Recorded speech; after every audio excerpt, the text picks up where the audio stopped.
Boa noite, meus amigos. Bom ver vocês. Todo mundo a postos para o nosso estudo semanal de todos os sábados às 19 horas, aqui na nossa Casa Espírita Cristã, que se localiza no bairro do Ibis, no município de Vila Velha, Espírito Santo. Nossa casa que já está com 52 anos de existência, de trabalhos ininterruptos na seara de Jesus. Nós estamos estudando o capítulo 12 do Evangelho de Mateus. Estamos agora no versículo 9.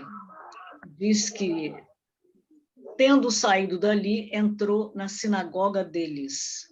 Se refere a Jesus, que havia saído da seara, onde estivera em discussão religiosa, né, em conversa religiosa com os fariseus, ele, os discípulos e os fariseus, e após entender-se com eles ou achar que já tinha falado, já tinha comentado, já tinha ensinado o suficiente, ele os deixou ali e entrou na sinagoga deles. E é essa parte, esse versículo 9, que nós estamos estudando.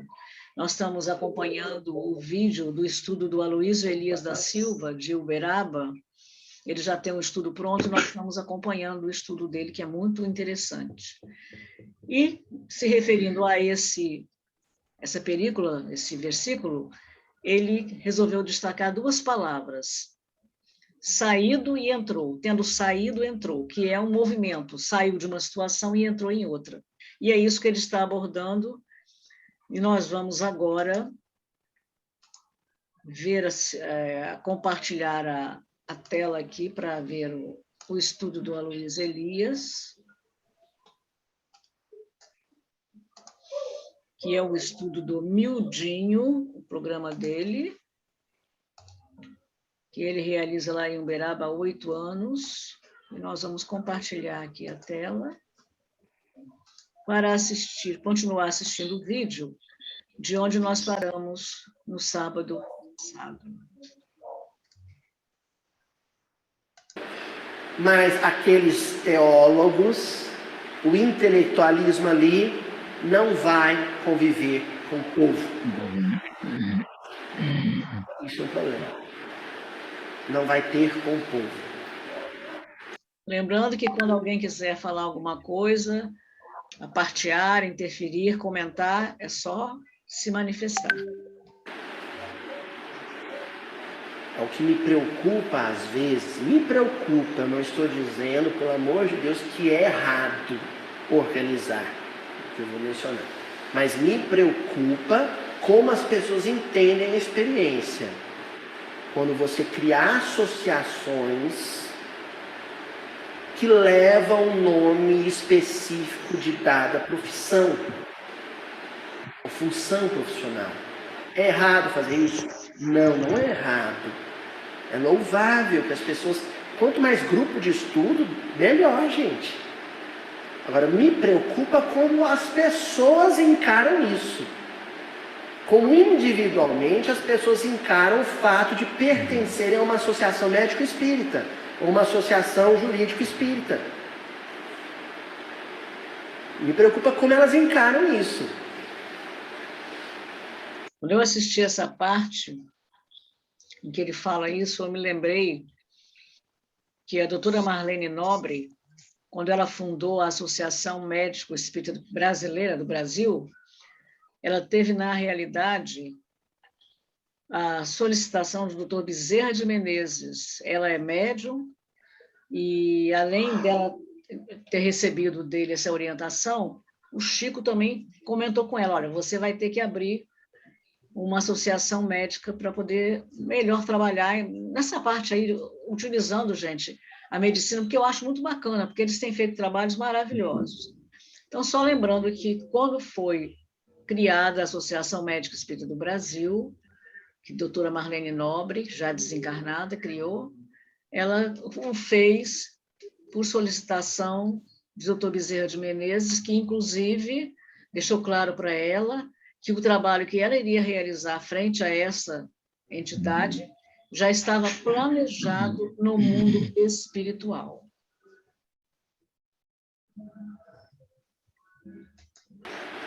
É importante que esses grupos eles estejam plenamente abertos à confraternização e não sejam, em hipótese alguma, sectários, segregacionistas, promovam apartheid de qualquer espécie, internamente ou em relação ao meio externo. Isso é importante, porque Jesus enfatiza aqui a importância de se confraternizar. E aí, quando ele vai se confraternizar, ele se depara com sofrimentos maiores, com o real, com o concreto, com o vivo. Aí não é teologia, aí não é letra. Aí é um homem com a mão atrofiada. Ó. Entendeu, né, cara? Uma coisa é pegar o livro e se deparar com uma sucessão de versículos. Outra coisa é você se deparar com alguém com a mão sem musculatura. Por algum motivo, na mão doente, enferma. E junto com ela um ser humano em sofrimento. Aí é outro patamar de experiência espiritual. Envolve aprendizado? Sim. Envolve crescimento? Sim. Mas o canal, a mídia é outro. Não é mais a letra. Não é mais o livro. É a experiência humana, real, concreta, viva.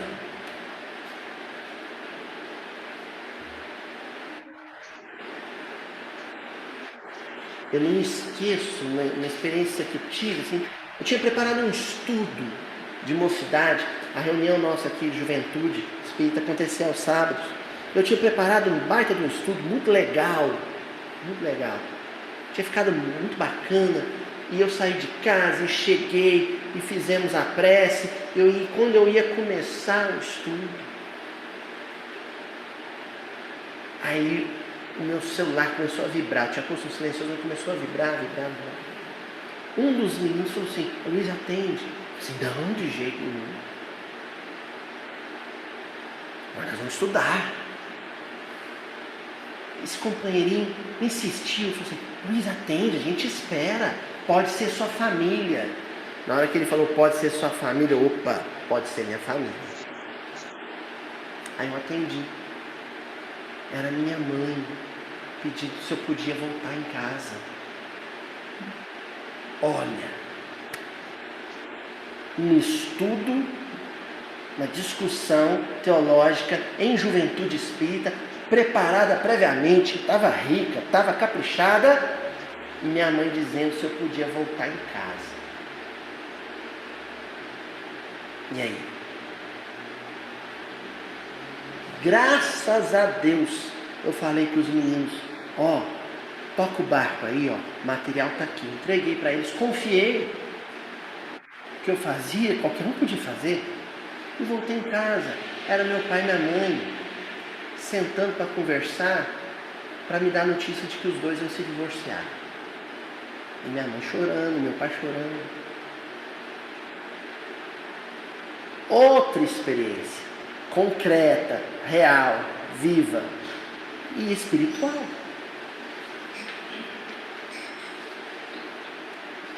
Fiquei 1 hora conversando com eles, chorei também. Naquela conversa de 1 hora ali, eu aprendi 10 vezes mais do que eu iria aprender com os meninos estudando, por mais que eu fosse aprender bastante. Estamos dizendo que uma coisa deve substituir a outra? Não. Uma coisa é lastro, outra coisa é remo, outra coisa, sabe? É vela.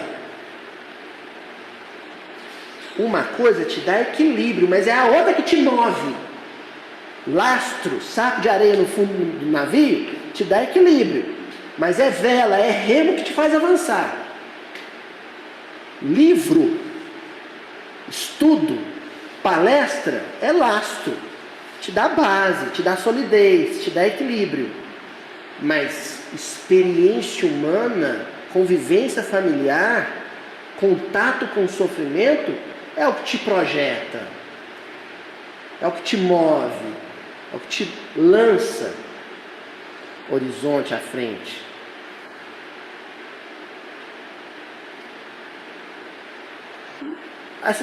Esse versículo de hoje fala disso. Partiu de um lugar para entrar em outro. Sai de um patamar de experiência intelecto-teológica, Beit Midrash, para complementar, para enriquecer a experiência de estudo com uma experiência viva de ascensão vibratória, Beit Tefilá, e de convivência humana, Beit Hakneset. Pronto. Quando Jesus e os discípulos entram na sinagoga, sabe o que tinha acontecido antes? A sinagoga tinha entrado neles.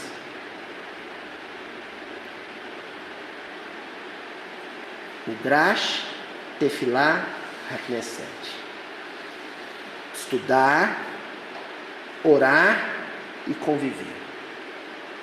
Isso tem que estar dentro da gente. Esse tripé de sustentação espiritual tem que estar dentro. Senão, não adianta você entrar no centro espírita. Não adianta você ir para o congresso espírita. Se isso não tiver antes em você. Vamos ver algumas anotações importantes aqui do Emmanuel sobre isso, gente. Lá no livro Vinha de Luz, capítulo 159, o título já é lindíssimo e faz referência a um versículo do Evangelho de Mateus, que a gente já estudou aqui há muito tempo. Brilhar. O que é o brilhar? Ah, fulano tem brilhado no movimento espírita. Nós, inevitavelmente, associamos isso à oratória. Esses dias eu vi o Leandro Carnal, que nem é espírita, né? Ao contrário, ele é espiritualizado, mas não é de confissão religiosa. Ele dizendo, eu tenho encontrado muitos cursos de oratória e poucos de escutatória. Virou sinônimo de brilhar no movimento espírita. Não tem destaque, em evidência, é um bom orador. A oratória no movimento espírita. Um culto à oratória, ingênuo, às vezes. Vamos ver o que é brilhar para Jesus? Lá no Evangelho de Mateus, capítulo 5, versículo 16.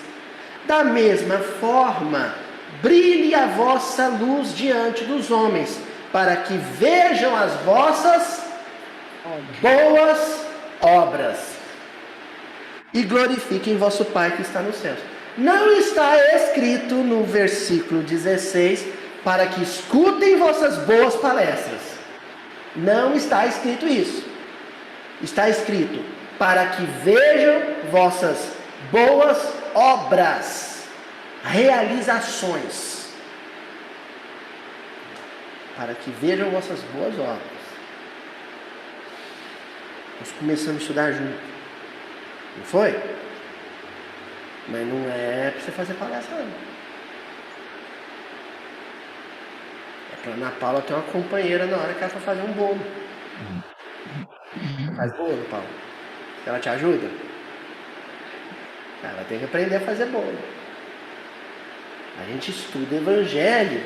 É para que o Evangelho se transmute, se transforme em boas obras. Eu nunca exercitei tanta paciência, tanto a lição paciência do Evangelho segundo o Espiritismo, quanto nas cólicas do Francisco. Agora eu estudei tanto essa lição, li tanta mensagem, tanta passagem de livro sobre paciência, eu achava que era para fazer palestra sobre paciência. Descobri que era para experimentar as cólicas do Francisco. Oi? Ainda vem a dor na gengiva para nascer o dente. Eu sei que vem muita coisa por aí. Mas eu descobri que é para isso que eu estudei paciência. Saí procurando. Fui lá na Bíblia do Caminho. Primeira cólica dele, um louco. Aí eu chamei a Ju, passei ele para a Ju. Sentei lá no computador. Fui procurar mensagens sobre paciência na Bíblia do Caminho. Li umas 3. Respirei fundo. Agora me dá um pouquinho aí. né? Para isso, boas obras. Quando a gente começar a transformar a leitura que temos em boas obras, aí que as pessoas vão olhar para a gente com um olhar diferente. Você está com um brilho diferente, o que é? E aí a gente fica naquele esforço bobo para trazer o parente para o centro, né? Leva o centro para o parente.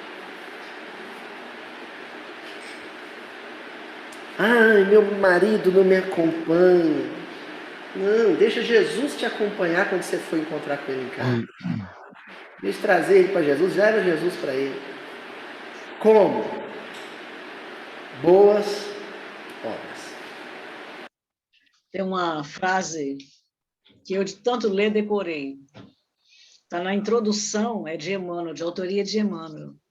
Na introdução do livro Fonte Viva, lá no finalzinho. O Evangelho é o sol da imortalidade que o Espiritismo reflete com sabedoria para a atualidade do mundo. Olha que coisa linda. Quer dizer, muito nós, lindo, né? Muito né? lindo. Nós, espíritos, temos muita responsabilidade. Alguém já falou para vocês, porque você é assim, você é assado, qual a sua religião? Eu sou espírita, só podia ser.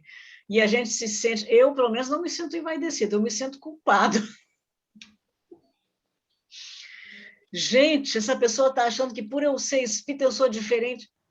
Eu tenho que mostrar, se eu sou diferente, é justamente como ele está falando aí, nós temos que fazer, mostrar a diferença nas boas obras.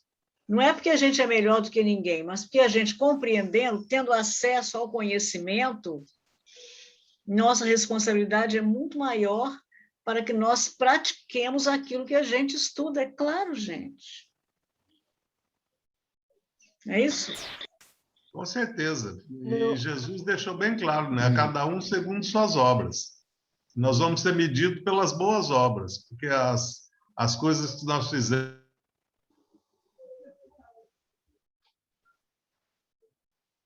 Chacu travou seu. Falhou, Chacu. Travou sua internet. Acho que ele saiu. Mas é isso. Zelda. Fala, querida. Oi, Manuela. Oi. Boa noite, Cheguei um pouquinho atrasada. Boa noite. Essa semana eu li no Boa Nova uma mensagem que falava, eu vou até tentar achar aqui o número para passar para vocês, que falava justamente isso, que a gente não tem que se preocupar em trazer ninguém para a convicção religiosa que a gente tem que se preocupar em ser melhor, exatamente o que o Aloysio falou. Daí eu lembrei disso na hora, assim, que é também uma fala de Emmanuel, né? Essa coisa de brilha a vossa luz diante dos homens, né? É a luz que brilha, não é uma luz artificial, como ele diz, que todo mundo, quando fala, fulano está brilhando, espiritismo, as pessoas se reportam logo à palestra, né? Mas brilhar no sentido de você amar tanto, tratar as pessoas com tanto carinho, com tanta consideração, com paciência, com tolerância, tratar de maneira diferente, que seria o certo do espírita, porque ele conhece mais do que as demais crenças, confissões religiosas, e ele conhecendo mais, ele tem obrigação moral de praticar o que ele conhece. E que adianta falar, blá, blá, blá, blá, blá, blá, né? De boa conversa o mundo está cheio, né? Mas a prática é que vai realmente marcar, deixar o espírita como um ícone, não porque seja melhor que os outros, mas um ícone de exemplo do Evangelho de Jesus. Porque a gente tem tanta oportunidade de estudar, esse Evangelho tem características tão maravilhosas, e o Espiritismo nos abre compreensão cada vez maior, quanto mais a gente lê, mais a gente estuda, mais a gente pesquisa. Então, aquele que mais sabe tem a obrigação de ajudar quem sabe menos. Se nós temos um talento, recebemos de Jesus um talento, ou dois, que sejam, nós temos obrigação moral de multiplicar esse talento, de aplicá-lo. E a aplicação é como? justamente se faz através da prática do evangelho que ele nos trouxe e do espiritismo, que é o evangelho redivivo. Alguém quer mais fazer alguma A pessoa, quando tem que chegar na casa espírita ou em outro lugar, ela vai chegar, tá? Através de um ou de outro, ela vai chegar lá. Não necessariamente precisa ser a gente. E outra coisa, às vezes vai chegar, exemplo de Gisele e muitos outros. Às vezes vai ficar ali um pouco, daqui a pouquinho racha fora. Daqui a um pouquinho a coisa vai se aprofundando tanto na mente da pessoa, necessidade, que ela acaba retornando para aquela pátria que ela estava deixando de lado, né? Então, a hora que tiver de ir, o dia que se for visita, se tiver de ir embora, não vamos nos chatear. Se por acaso vier de voltar, a pessoa vai voltar. Quem vai fazer ela voltar vão ser os companheiros que estão com ela, os amigos virtuais, que vão direcioná-la. E se ela tiver de voltar e trabalhar ali, ou com a gente, ou em outra, vai chegar e vai fazer uso do que ela tem de bom naquele lugar. Então, a gente não precisa forçar a barra de ninguém mesmo, não. É o exemplo nosso que vai fazer com que as pessoas observem e talvez queiram estar onde nós estamos. E também a gente não pode prender ninguém, né? Cada pessoa sabe de si. Isso. E o fato da pessoa sair de uma instituição, não tem problema. O ruim seria se ela abandonasse a concepção religiosa, né? Se ela, de repente, se decepcionasse, como já aconteceu com algumas pessoas, eu não quero mais saber de espiritismo, não quero saber de mais nada, isso aí é que é ruim. Mas se ela sair, mas continuar realizando boas obras, ou até para se engajar em alguma outra atividade, seja qual for, desde que seja uma atividade no bem, é isso aí que vai importar para Deus. O rótulo não tem importância, né? Importância realmente, como diz o Shakur, são as boas obras, né? Que se conhece as criaturas pelas obras, né? Giselda, eu achei aqui, eu falei errado até o livro. É Pão Nosso, o livro é Pão Nosso, de Chico Xavier, pelo Espírito Emmanuel. É a lição 37. Posso ler? Pode. É a lição 37, o título é Seria Inútil. Como? Seria inútil. Lição 37. Tá. Respondeu-lhes, já vô-lo disse e não ouvistes, para que os quereis tornar a ouvir. João, capítulo 9, versículo 27. É muito frequente a preocupação de muitos religiosos no sentido de transformarem os amigos compulsoriamente, conclamando-os às suas convicções particularistas. Quase sempre se empenham em longas e fastidiosas discussões, em contínuos jogos de palavras, sem uma realização sadia ou edificante. O coração, sinceramente renovado na fé, entretanto, jamais procede assim. É indispensável diluir o prurido de superioridade que infesta o sentimento de grande parte dos aprendizes, tão logo se deixam conduzir a novos portos de conhecimento, nas revelações gradativas da sabedoria divina, porque os discutidores de más inclinações se incumbem de interceptar-lhes a marcha. A resposta do cego de nascença aos judeus argutos e inquiridores é padrão ativo para os discípulos sinceros. Lógico que o seguidor de Jesus não negará um esclarecimento acerca do Mestre, mas se já explicou o assunto, se já tentou beneficiar o irmão mais próximo com os valores que o felicitam, sem atingir o alheio entendimento, para que discutir? Se um homem ouviu a verdade e não a compreendeu, fornece evidentes sinais de paralisia espiritual. Ser-lhe-á inútil, portanto, escutar repetições imediatas, porque ninguém enganará o tempo. E o sábio que desafiasse o ignorante rebaixar-se-ia ao título de insensato. Não percas, pois, as tuas horas em elucidações minuciosas e repetidas para quem não as pode entender, antes que lhes sobrevenham no caminho o sol e a chuva, o fogo e a água da experiência. Tens 1000 recursos de trabalhar em favor de teu irmão, sem provocá-lo ao teu modo de ser e à tua fé. É verdade, que coisa linda essa lição, né? Muito bom, né? Nossa Senhora. E realmente é isso, porque é aquilo que o Aloysio já falou também, né, outras vezes. Para que discutir? Para que você se aborrecer, aborrecer o irmão, cortar relações por causa de pontos de vista divergentes?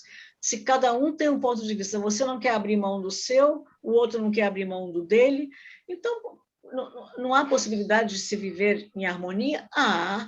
Cada um respeite o ponto de vista do outro e procure valorizar cada qual segundo as suas boas qualidades, né, suas virtudes. É isso que é importante. Tem muita gente que corta laços quando não há essa concordância, né, de opinião.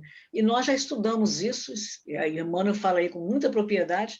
Não adianta você ficar discutindo, é chover no molhado, é se desgastar, não é? Sem precisão, sem necessidade. Muito lindo, Manuela, gostei muito. Se não for para esclarecer, né? Impor, muito menos, né? É verdade. E assim mesmo, existem às vezes algumas pessoas que pedem espontaneamente, né? Você é espírita? Você poderia me explicar? Eu sempre tive dificuldade de entender isso assim. Ou então, está acontecendo um problema comigo assim. Será que você pode me explicar? Será que você pode me ajudar? Quando a gente tem condições, a gente prontamente faz isso, né? Por isso que também existem o atendimento fraterno das casas espíritas, para atender essas pessoas, mas não quer dizer que a gente vai virar as costas jamais. Se a gente está sendo questionada, está sendo convidada a agir, a gente vai agir com tranquilidade, com confiança, sabendo que também, numa ajuda a essa pessoa que está nos solicitando, a gente não estará sozinha. Os amigos estão ali para nos intuir e, muitas vezes, foram até eles que inspiraram aquela pessoa que está em dúvida ou que está em desespero para nos procurarmos. Por isso que a gente nunca deve ir sempre com desconfiança, mas de coração aberto, confiando em Deus, para ajudar, para colaborar, e não, como disse, acabou de falar sabiamente Yolanda, nada para impor nada. Quem somos nós para impor alguma coisa, gente? Não sabemos nada ainda. O que a gente sabe é muito pouco diante da verdade, né? É muito pouquinho, uma sementinha que está sendo plantada em nosso coração, mas a árvore está longe de chegar no final.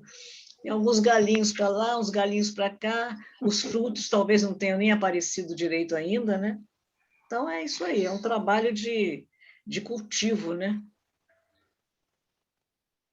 Mais alguém quer falar?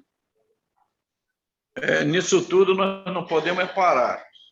Certa vez, no Mago da Sabedoria, seu Dalmi, eu lá, assim, chegando logo no início, ele falou, a gente não pode parar na estrada, não, senão a gente acaba sendo atropelado. Então, é caminhar, caminhar, caminhar sempre, rumo à evolução. Verdade. Verdade pura. O Dalmir é mais do que pratica isso, né? Ele é uma das pessoas que mais praticam essa parte, né? Que é o espírito que a gente observa e que realiza tudo aquilo, né? Ou quase tudo. Não é tudo, porque ninguém é perfeito ainda aqui na nossa Terra. Mas ele é uma pessoa que pratica muito o evangelho, a compreensão, a paciência, a tolerância. Já foi provado várias vezes, né? De uma vez ele chegar num lugar para comprar alguma coisa, que era um lugar também, uma venda que vendia bebida. E tinha um homem, um senhor alterado, falou alguma coisa com ele e ele estava ocupado falando com o vendedor do outro lado do balcão. O cara, olha para mim, eu vou te matar. Olha só. Que isso? Virou Dalmir. E ele virou calmamente para a pessoa e falou assim, para o moço, falou assim, irmão, se você quer me matar, eu não posso fazer nada para te impedir. Mas se você quiser que eu te ouça, você está precisando de ajuda, não sei o que, aí o homem começou a chorar. Ah, meu Deus. Muito Bom, né? Muito estranho. Eu devia estar ali para testar, né? É o teste, ao mesmo tempo precisando de ajuda, e, ao mesmo tempo, o teste do Dalmir, né? E Dalmir aí ajudou, e conversou com ele, depois levou ele em casa. Dalmir, de vez em quando, fazia isso. Chegavam umas pessoas alteradas, né, pela bebida na casa espírita, e ele levava as pessoas em casa, botava dentro do carro, vamos, eu vou te levar em casa, onde é que você mora? E uma vez que não sabia explicar onde ele morava. Aí complica, hein? Difícil. Dalmir tem muita história boa para contar, gente. Também foi um dos fundadores da Casa Espírita e ainda frequentava a Federação Espírita do Estado do Espírito Santo antes, né, de fundarem a Casa Espírita. Mas vamos lá, então, prosseguir, né?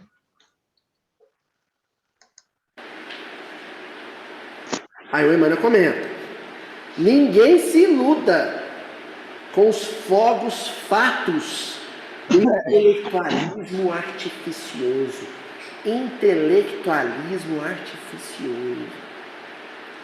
Ensinemos o caminho da redenção, tracemos programas salvadores onde estivermos. Brilha a luz do Evangelho em nossa boca ou em nossa frase escrita. Mas permaneçamos convencidos de que se esses clarões não descortinam as nossas boas obras, seremos invariavelmente recebidos no ouvido alheio e no alheio entendimento, entre a expectação e a desconfiança. Vamos gravar humildinho, vamos estudar, montar o roteirozinho, vamos montar lá, igual o pessoal de Sintonia Moral, bannerzinho, flyerzinho, para jogar no Facebook. Vamos. Só não vamos esquecer de uma coisa. Quando eu começo a divulgar o Evangelho pela palavra falada ou pela palavra escrita, eu construo à minha frente um auditório, uma plateia. E essa plateia vai estar numa posição expectante. Ela quer o selo. Ela quer a ratificação do que eu estou falando. E quando eu frustro a minha plateia, quando eu decepciono, vem de desrespeitar, eu estou passando um cheque com valor preenchido, nominalmente, mas sem assinar.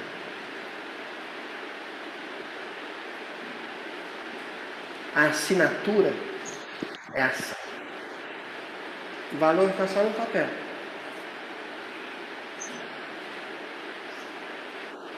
Aquele auditório quer ver em mim o Evangelho vivido.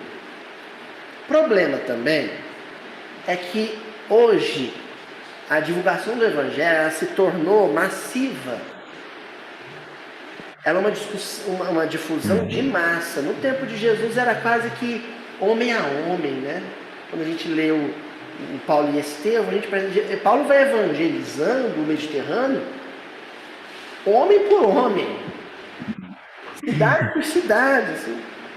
Não é uma coisa de milhares de pessoas, 100 mil pessoas, 150 mil pessoas de uma vez só. Se você cria uma plateia tão grande, se você a tem, quer dizer, você não cria, ela já está lá, né? O que acontece é que você fica meio blindado, a vida pessoal um pouco blindada, né? A rede social, o YouTube, o Facebook, blinda um pouco a sua vida pessoal. As pessoas conhecem um personagem. Um bom orador. Mas elas não sabem nada da sua vida pessoal. Isso favorece um tanto o culto à personalidade. No tempo de Eurípides Barçanufo, no tempo de Bezerra de Menezes, esse pessoal foi pioneiro e valente. Por quê? Porque a evangelização, no caso deles, era uma evangelização feita corpo a corpo, homem a homem. Então, o que impressionava nas pessoas que conviviam com Eurípides em Sacramento, e isso foi sendo transmitido boca a boca depois, não era a sua oratória no Colégio Allan Kardec. Se diz, sim, coisas memoráveis, né? De que quando Eurípides ia comentar o Evangelho no Colégio Allan Kardec, quase que Sacramento inteiro ouvia o fenômeno de voz direta, né? De voz viva, todo mundo ouvia fora do colégio como se fosse microfonado. Mas não é isso que encantou as pessoas. O que encantou as pessoas foi a convivência com Eurípides. É sabido, por exemplo, que quando o grupo ia fazer peregrinação, visita fraterna com mantimento na Zagaia, que era um bairro muito pobre de Sacramento, e começava a chover, armava tempo de chuva, Eurípides era o único que tinha guarda-chuva. Era um artefato caro, né? Eurípides era filho de um comerciante, tinha uma condição melhor. Mas quando ameaçava a chuva, ele não abria o guarda-chuva para ser solidário. Tomava chuva com todo mundo, com o guarda-chuva fechado na mão. Isso comoveu, isso encantou, isso era boa obra. Lembra que da semana passada vocês comentaram que tem uns ruídos? E continua o ruído, né? Na gravação dele. Agora, interessante, a história está no livro de Eurípides, que é um livro biográfico, né? Eurípides, o Homem e a Missão. Diz que quando ele falava realmente que ele dava aula, falava sobre o Evangelho dentro do colégio, todo mundo em volta ouvia. E aí o que me faz pensar nas pregações de Jesus. Se Eurípides, que é um discípulo de Jesus, já um espírito mais elevado do que nós outros, né? Falava e se ouvia do lado de fora, como se ele estivesse falando através do microfone, vocês já imaginaram o que seria aqueles sermões de Jesus? Nossa a pessoa Senhora. ouvia lá, se tivesse 2.000 pessoas, ouvia lá do lado como se ele estivesse falando no ouvido. E muitas vezes ele falava dentro do barco, né? Como alcançar, né? Como a voz alcançava lá o último da plateia lá, né? Você jogou isso aqui, amigo? É interessante, né? Hã? Você que botou aqui, não, né? Garotinho, fecha seu microfone. Você está falando aí, a gente está ouvindo. Isso, quebrar o pau na cabeça dele. Estou falando com o Helder aqui. É isso que eu estou falando também, eu falei com ele. Então, é isso mesmo, Yolanda. Outro dia eu estava pensando nisso, e agora o Aloysio tocou no assunto, me veio outra vez à memória. Que coisa, né? Devia ser uma maravilha. E existe também a questão dos 500 da Galileia, que após Jesus ter sido crucificado, eles iam quase que diariamente para o local onde Jesus costumava falar. Eu não sei se é o Morro das Bem-aventuranças. Isso quem narra é Humberto de Campos no livro Boa Nova. E eles iam para lá, e eram mais ou menos 500 pessoas, um pouco mais, um pouco menos, para lembrar das palavras de Jesus. Até que um dia, enquanto eles estavam lá reunindo, fazendo preces e comentando sobre Jesus, apareceu, se materializou para todos eles. E aí também foi um fenômeno interessante, que todos ouviram a fala de Jesus. 500 pessoas, gente. Vai você falar como eu já fiz na Casa Espírita para falar para 100 e tantas pessoas, e o microfone dava um problema, a pessoa falava, não estou ouvindo.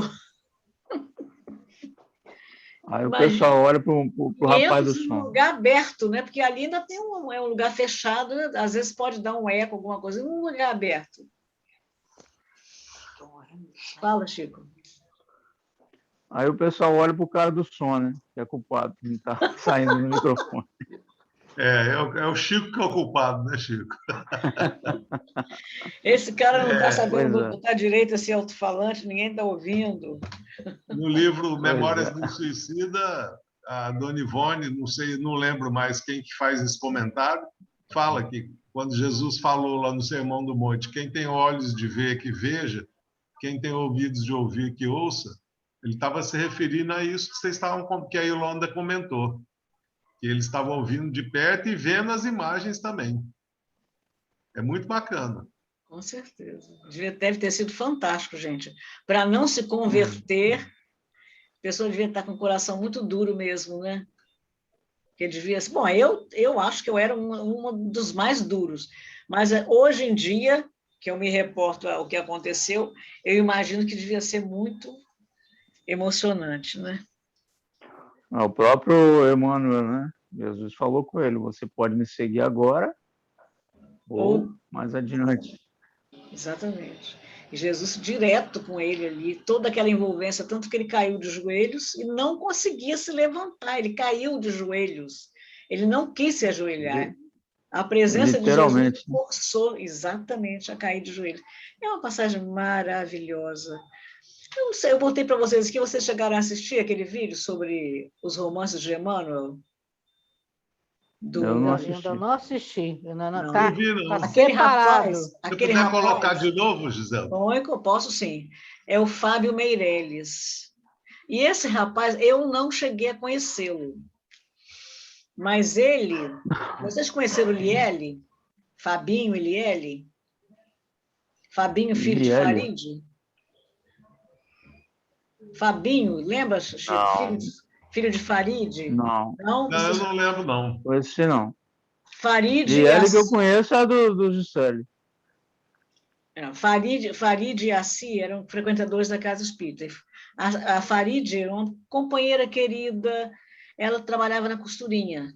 E os filhos dela trabalhavam. Hein? Farid, eu sei quem é, todos os dois desencarnaram, ela e o marido. E eles tinham 4 ou 5 filhos, acho que eram 4 homens e uma menina, que é a Micheline, que hoje mora lá em Niterói. O Fábio também mora em Niterói. E esse rapaz era filho da mãe de Liele. Ele é filho, né, da mãe de... Os dois já desencarnaram. Fábio Meirelles. Eles têm um grupo espírita, GEG, Grupo Espírita Jesus, eu acho. Grupo Espírita da Fé, GEF, acho que é GEF. Lá em Niterói. E eles realizam muito trabalho bacana.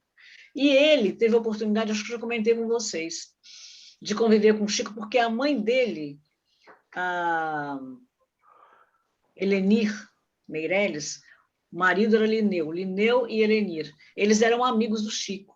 E também iam muito à Casa Espírita para poder visitar o Júlio, e a gente também, né? Eram também amigos de Júlio. E uma certa feita, esse rapaz, Fábio também, que estava contando essa história, lembrando os 5 romances de Emmanuel, é muito bom a palestra. Eu vou postar para vocês de novo. Ele não conta nessa situação, não. Ele conta de uma outra maneira, de uma outra oportunidade em que ele se manifestou, em que ele falou que quando ele era criança, que ele acompanhava a mãe, e que Chico ia, não sei se era lá no Pássaro Preto, ou era no Abacateiro, eu não me lembro. Chico ia fazer aquela distribuição, né? Ele distribuía, além de distribuir lanche, dava também aquele dinheiro, né? Que ele não lembrava se era um cruzeiro na época. E ele ficou olhando do lado, ele devia ter, parece que uns 7 anos. Ele ficou assim, do lado da mãe, e a mãe estava do lado de Chico, a Helenir. Então ele pensou assim, poxa, mas por que o tio Chico dá um cruzeiro para um e dá 2 cruzeiros para o outro? Isso está errado. Tinha que dar a mesma coisa para todo mundo. Aí Chico virou aquela coisa de Chico de ler pensamento, né? Chico virou daqui a pouco para Eleni. Ah, Eleni, minha querida, você sabe que você percebeu que eu dou, às vezes, um dinheiro para um cruzeiro para um e 2 cruzeiros para outro? Você sabe por que eu faço isso? Porque, às vezes, quem recebe 2 está precisando mais do que quem recebe 1. Ele disse que ele tomou um choque. Depois dessa, e aconteceu uma outra depois também semelhante, ele resolveu fazer uma força para não pensar em nada quando ele estava perto de Chico. Ai, meu Deus. Porque ele sabia que Chico lia pensamento. Ah, meu Deus. Eu não podia nunca estar do lado dele. Ele ia ler o pensamento o tempo todo. Minha filha, todos nós, né? Todos nós. Ah, meu Deus do céu. Quando eu lembro que eu tive perto de Chico 3 vezes na minha vida, mas foi só de passagem. Beijinho, oi, assina o livro e vai embora, né? Nunca tive assim, aquele contato. como essas pessoas tiveram, né? Mas é muito emocionante, realmente. Meus amigos, Quando eu cheguei aqui em Vila Velha, a Casa Espírita já não faziam mais aquelas viagens para lá, né? Eu cheguei aqui em 94. Aí eu disse, não, meu nós Deus do fizemos céu, se eu não conseguir aqui nessa terra chegar perto de Chico, jamais. Mas Jerusa fez uma excursão posteriormente, coisa de uns 10 anos atrás, 12 anos atrás, sei lá. Não quer dizer, Chico já tinha desencarnado, mas ela fez para Uberaba, o pessoal foi. Foram várias pessoas daqui, da Casa Espírita, inclusive. Mas essa viagem que nós fizemos, Yolanda, não era sempre, não. Foi uma viagem que nós decidimos fazer em 1989. Nós saímos daqui em quatro carros, 4 automóveis. Nós e vários companheiros conhecidos, que você... Não vale a pena a gente falar o nome aqui agora. E a gente foi andando, e tínhamos um roteiro. Nós fomos a Votuporanga, é no interior de São Paulo, onde lá quem milita e tem uma grande obra é o Divaldinho. Estivemos em Catanduva, onde a Gisele costumava vir aqui, não sei se você se lembra, a Gisele, ela tinha 1,80 m, uma moça muito simpática, muito agradável, também tinha uma obra lá, e nós passamos lá em Catanduva e fomos visitar a atividade de Gisele, tem até foto desses locais onde nós estivemos. Depois nós fomos para Jales, que era uma cidade pertinho, que foi até João Aparecido, que no Rio de Janeiro, João Aparecido se juntou à caravana, João e César. Em Jales é uma cidade no exterior de São Paulo, pertinho de Mato Grosso do Sul, eu acho. Nós fomos lá. Depois fomos para Uberaba. E em Uberaba nós fomos no Grupo Espírita da Prece, visitar o Chico. Ficamos lá até 4, 5 horas da madrugada, nem me lembro mais. E quando nós passamos no Rio, né, nós fomos passando pelo Rio para ir para São Paulo inicialmente, mais uns 2 ou 3 carros se juntaram. Olha, nós tínhamos 8 carros na caravana. Muito gostoso, muito maravilhoso. A gente parava, depois estivemos dentro de São Paulo, também fomos visitar uma instituição espírita lá, assistimos uma reunião, fizemos o jogral, né? Eu, Esdra, a gente fez o jogral, mais umas pessoas lá, e a gente cantava, Júlio improvisava aquele coral, né? Pequenininho, de quem estava ali. Olha, vou contar para vocês, foi uma viagem maravilhosa, inesquecível. Nós tivemos também em Sacramento, de Uberaba, nós fomos a Sacramento e lá conversamos com uma sobrinha de Eurípides, chamada Eigorina Cunha, que foi quem fez aquele livro Cidade no Além. A gente já conheceu pessoalmente. Uma gracinha, ela contou vários casos, várias passagens da vida do Eurípides. Então foi muito gostoso, muito, muito gostoso. Pois é, eu queria que a Casa Espírita fizesse uma caravana para visitar a obra do Divaldo lá, né? A Mansão do Caminho. Também já estivemos lá. Jerusa já fez uma excursão para lá. Na época que Jerusa fazia excursão, né? A gente já fez a excursão para lá. Muito gostoso também. Depois da pandemia, podíamos fazer, né? Sugeria Jerusa. Com certeza, podemos ir. Mesmo que Divaldo... espero que Divaldo esteja lá, né? Provavelmente ele não vai conseguir mais nos acompanhar, que ele não dá para andar mais, né? Mas na época que nós fomos também, não foi ele que nos acompanhou. Ele nem estava lá, ele estava viajando. Nós tínhamos combinado previamente, Jerusa conversou com o pessoal lá, e eles nos indicaram uma pessoa para nos levar, nos conduzir por conhecer toda a obra, que é um local muito grande, né? Muito extenso. Mas, amigos, estamos aqui parando, já são 8h01. Quero agradecer a presença de vocês. Foi muito bom, como sempre, ver vocês. Em breve, se Deus quiser, não sei se até esse ano, mas talvez ano que vem a gente vai poder se reunir, se abraçar, né? A gente não sabe quando isso vai acontecer, que quando a gente pensa que as coisas estão melhorando, vai vir novo surto, não sei aonde. Se eu estava olhando que na Flórida a coisa está piorando muito, porque o próprio governador lá está pisando na bola, né? Está aumentando muito, os hospitais já estão lotados, cheios, e está aumentando muito o número de Mas, Giselda, esses que estão acontecendo lá, eu vi reportagem falando que a maioria não tomou a vacina. Pois é, também tem isso. As pessoas não estão tomando, mas até por incentivo, né, de outros, né? É uma coisa. Mas eu Dá para entender. a gente fica na expectativa de que tudo isso acabe logo, né? Porque, por enquanto, aqui no Brasil, nós temos, que tomou a segunda dose ou dose única, nós temos, acho que 24%, 26% apenas. Então, ainda Eu tomei a minha semana passada. Pois é. Temos ainda que Segunda esperar dose. para ter um campo mais seguro, né? Um ambiente mais seguro. Mas, meus amores, beijo para todo mundo, bom domingo para vocês. Você não cortou a gravação ainda? Não. Estou cortando agora. Tá bom? Tudo de bom para vocês. Bom ver vocês. Igualmente. Sábado que vem a gente continua onde nós paramos.